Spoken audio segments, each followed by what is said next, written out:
안녕하세요. 때로는 아침 묵상 배영호 목사입니다. 오늘은 느헤미야 10장 30절 31절 말씀입니다. 우리의 딸들을 이 땅 백성에게 주지 아니하고 우리의 아들들을 위하여 그들의 딸들을 데려오지 아니하며 혹시 이 땅 백성이 안식일에 물품이나 온갖 곡물을 가져다가 팔려고 할지라도 우리가 안식일이나 성일에는 그들에게서 사지 않겠고 일곱째 해마다 땅을 쉬게 하고 모든 빚을 탕감하리라 하였고. 아멘. 오늘은 이스라엘 백성들의 결단에 대해서 함께 묵상해 보겠습니다. 어제 시간에 이제 9장에서 보면 이스라엘 백성들이 회개하는 장면에 대해서 나오잖아요. 회개가 구체적이고 땅을 치면서 금식하면서 그냥 옷을 찢으면서 죄를 무릅쓰고 이스라엘 백성들이 철저하게 하나님 앞에 자기의 정체성을 고백하는 회개가 있었습니다. 그러면 이 회개는 반드시 실천 주제가 따르기 마련이잖아요. 오늘 우리 30절, 31절, 또 32절까지 이렇게 보면 첫 번째는 이방 사람들과의 결혼을 금지하겠다. 그러니까 대충 알아서 하겠다 말겠다가 아니라 금지하겠다예요. 아들이 장가가지도 않고 며느리를 드리지도 않겠다. 순수한 우리끼리 결혼을 하겠다라는 이야기를 하는 거잖아요. 그리고 또 안식일을 철저하게 지켜서 하나님의 백성인 것을 보여주겠다. 그리고 안식년을 지켜서 땅에 대한 자유와 해방을 동시에 주겠다. 이런 이야기를 하잖아요. 그 이유는 자기들이 노예 생활을 해봤기 때문에 노예 생활을 통해서 다른 민족들과 섞여서 살아가 보니까 이게 순수한 종교성이 지켜지지 않는 거예요. 남편은 예를 들어서 예수를 믿는데 아내는 뭐 불교를 믿는다든지 아니면 다른 무당 종교를 믿는다든지 토속 종교를 믿는다든지 이랬을 때 집안이 좀 혼란스러운 일들이 많이 생겼다라는 것을 이야기를 하는 거잖아요. 이미 바벨론 포로, 아수르의 포로 생활을 하면서 이 결혼이라는 것이 얼마나 중요한 부분인가라는 것을 알게 되었던 거죠. 그래서 이스라엘 유대 백성들은 이방인들과 결혼을 통해서 정체성이 무너지는 것을 두려워했다. 이렇게 우리가 해석하면 좋을 것 같아요. 여러분, 안식일이라는 것은 쉽게 얘기하면 주일날 교회 반드시 간다라는 이야기잖아요. 다른 많은 비교될 만한 급한 일들이 있다 할지라도 우선적으로 안식일을 반드시 지키겠다라는 결단이고 또 안식년에 대한 결정이에요. 땅을 쉬게 하겠다라는 것은 땅에게도 자유를 주겠다는 이야기잖아요.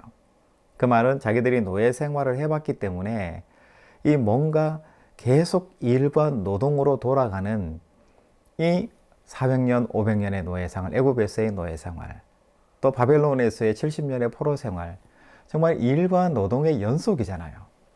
이 속에서 안식일에서 쉬고 또 안식년을 통해서 땅을 쉬게 해주는 이것이 하나님의 생각이고 마음이고 우리들의 자유와 해방이다 라는 것을 공감을 했던 거죠. 여러분, 오늘 일에 대해서 제가 좀 이야기를 나누고 싶은데요. 여러분 열심히 일을 하시잖아요. 그럴 때 우리 마음에 너무 일을 많이 하고 너무 힘들어서 좀 나에게 안식을 주고 싶다. 나에게 쉼표를 좀 줬으면 좋겠다라는 생각이 들 때가 참 많이 있잖아요.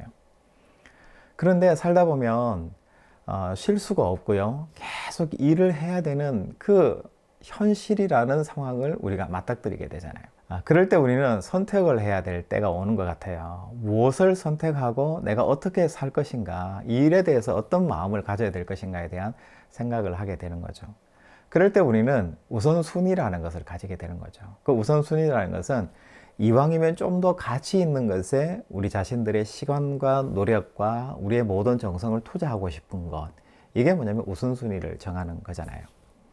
이것도 해야 되고 저것도 해야 될 때 가장 중요하다고 생각하는 것, 내가 가치 있다고 생각하는 것을 우선 행하고, 만약에 안 될 때는 거기에 대해서는 과감히 포기할 수도 있는, 왜냐하면 나는 우선적인 것을 했기 때문에 차선에 대해서 이루지 못한 것에 대해서는 거기에 대한 기대치가 적기 때문에 그렇게 할 수 있는 것 같아요.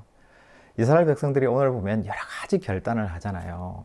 이방인들과 결혼을 하지 않겠다, 안식일을 지키겠다, 안식년을 지키겠다, 그리고 성전을 위해서 내가 헌금과 예물을 드리겠다, 그리고 10의 1조를 반드시 하나님 앞에 드리겠다, 이런 결단을 하잖아요.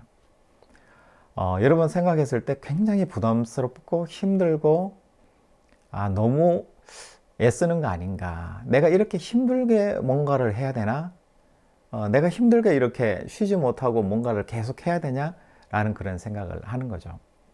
그런데 여러분, 하나님께서 주시는 이 안식일, 안식년, 또 10의 1조, 그 다음에 하나님을 위해서 헌신하는 일들, 이 모든 일들은 당장에 우리 마음속에는 보면은 노동이고 힘들고 부담스럽고 어려운 일일 수 있어요. 그런데 우리가 조금 더 가치 있는 일을 했을 때 나중에 어떤 느낌이 드나요? 좀 행복하고 기쁘고 그 일에 땀을 흘리는 것에 대해서 카타르시스를 느끼잖아요. 행복감을 느끼고 만족감을 느끼는 거잖아요. 여러분, 이게 뭐냐면 굉장한 역설이죠. 마찬가지로 우리 삶 속에는 하나님의 성품과 마음이 들어있어요. 그래서 일을 했을 때, 그것도 내가 선한 일, 착한 일을 했을 때, 보다 가치 있는 일을 하고 땀을 흘렸을 때 굉장히 행복하고 하나님과 깊은 교제를 나누고 있다는 그런 영성의 세계에 들어가는 듯한 느낌을 우리가 받는다는 거예요. 이스라엘 백성들은 오늘 30절, 31절, 32절에서 이야기하는 많은 결정들을 내렸잖아요. 결혼에 대한 이야기, 안식일, 안식년, 또 11조에 대한 이런 결단을 할 때 그들 마음속에 부담은 있었겠지만 이것이 훨씬 더 하나님 앞에서 중요하고 소중한 일이다라는 것을 깨닫고 총독이었던 느헤미야, 그리고 제사장들로부터 사인을 하고 문서를 공식화시켜서 이것을 공문서화 시켜가지고, 다시 하면 공증이라는 걸 해서 문서화시킨 이 장면들이 나오는 것 같아요. 여러분, 하나님의 일을 하는 데 있어서 여러분들의 삶을 통해서 보다 가치 있고 우선적인 일들을 해 나가는 것에 있어서 여러분 지치지 않는 여러분들의 신앙과 마음이 되시길 바랍니다. 오늘 하루 하나님으로부터 주어졌는데요. 여러분 삶의 자리에서 열심히 사실 거잖아요. 직장에 출근해야 되고, 또 가정에서는 가정의 일, 또 자녀가 있는 집안에서는 자녀와의 또 사투가 일어나요. 굉장히 힘든 일들이죠. 그런데 그 속에서 우리가 성실하고 열심히 이왕이면 더 좋은 것을 향해서, 선한 것을 향해서, 가치를 향해서 살아내면 훨씬 더 우리가 보람되다는 것을 알 수 있어요. 그런데 조금 힘들다 그래가지고 포기해버리고 안 해버리거나 뒤로 밀어버리면은 나중에 그 일이 산더미처럼 쌓여가지고 나중에는 고통스럽고 힘이 들고 해내기 힘들어서 결국은 모든 것들을 다 손놔버리는 번아웃 상태에 빠지는 결과물을 우리가 가질 수도 있다는 거예요. 여러분, 하나님 앞에 기도함으로써 오늘 하루를 시작할 수 있길 바랍니다. 이스라엘 백성들이 하나님 앞에 결정하고 결단하고 힘있게 그들이 다시 살기로 작정을 했잖아요. 하나님 앞에서의 삶, 보다 가치 있고 우선적인 것을 위해서 결정하고 나아갔듯이 여러분, 내가 해야 할 일들이 뭐가 있는가를 여러분 한번 돌아보셔서 우선적이고 보다 영적이고 보다 가치 있는 일에 여러분 시간을 더 투자하시고 그 일에 집중해서 일을 해 나가시는, 우선순위를 정해 나가시는 오늘 하루가 되시기를 주님의 이름으로 축복합니다. 여러분, 내일 또 뵙겠습니다. 샬롬.